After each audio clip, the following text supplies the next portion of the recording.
Hello, this is the first video in the series of exercises in which we will work with the for loop. Let's move on to the first exercise. The text "Hello, my name is your name and I will become a software developer" will be printed 50 times. Pause the video and try, after which we will solve the exercise together.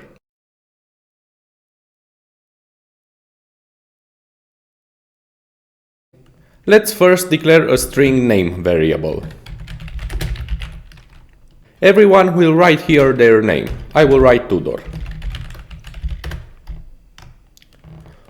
We will write a for int I equals 0, I has to be less than 50, and I will be incremented by 1.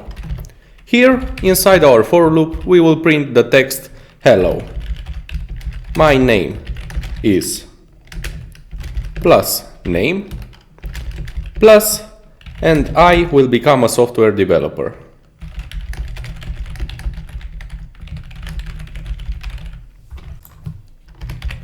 Let's run our application. We can see that our message was printed 50 times. Let's comment on this exercise and move on to the next one. Print all the even numbers between 3 and 50 on the same row. For a number to be even, it must be divisible by 2. Pause the video and try, after which we will solve the exercise together.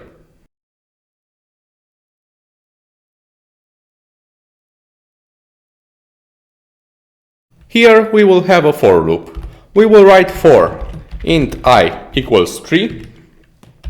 The condition will be that I is less than or equal to 50, and the increment will be from 1 to 1. I++. Here we will have to write a check.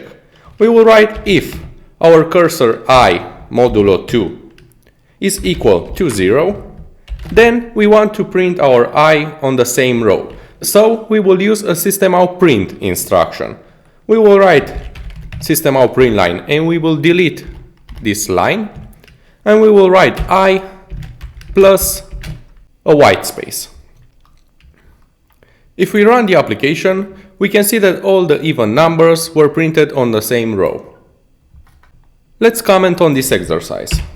Before we move on to the next exercise, another option to do this exercise would have been to go through the numbers from 4 to 50, incrementing the cursor by 2. We could write for int I equals 4, I must be less than or equal to 50, and I will be incremented by 2. So we will write I plus equals 2. Here we will have exactly the same instruction as before, only there's no check here. We will not have to write any verification. If we run our application, we can see that the result is exactly the same. Let's comment on this exercise and move on to the next one. Print all the numbers 4 by 4 between 0 and 50. Pause the video and try, after which we will solve this exercise together. We will write a for I and press tab. I has to start from 0, has to be less than or equal to 50, and I will be incremented by 4. So we will write I plus equals 4. Let's just print our I here. We will run the application, and we can see that all the numbers from 0 to 50 were printed 4 by 4. Let's comment on this exercise. Print all the numbers in the interval 10–100 which are divisible by 3. For a number to be divisible by 3, the rest of it divided by 3 must be 0. Pause this video and try, after which we will solve this exercise together.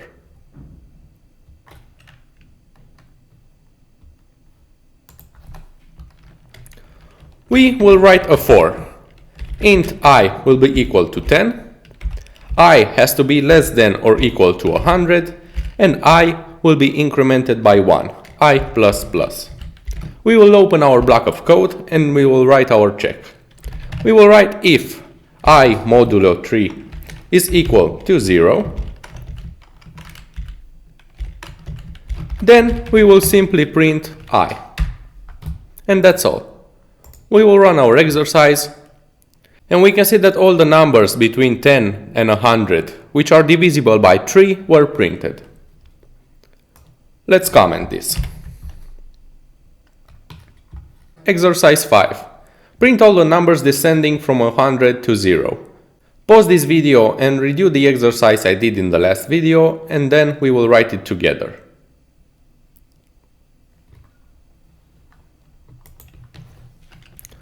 We will write a for.